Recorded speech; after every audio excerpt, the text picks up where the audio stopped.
అవమానించగా అన్యులే నన్ను అపహాసించగా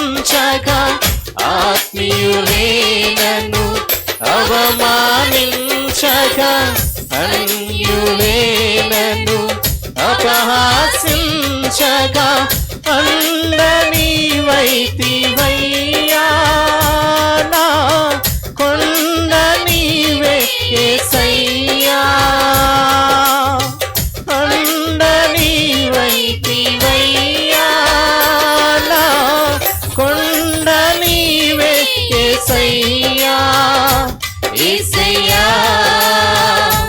యేసయ్యా యేసయ్యా యేసయ్యా దేవ నిన్నే నిన్నే నే కొలుతునయ్యా నీవే నీవే నా రాజువయ్యా యేసయ్యా నిన్నే నిన్నే నే కొలుతునయ్యా అందరం చెప్దాము హృదయపూర్వకంగా మళ్ళీ ఒక్కసారి చెప్దాం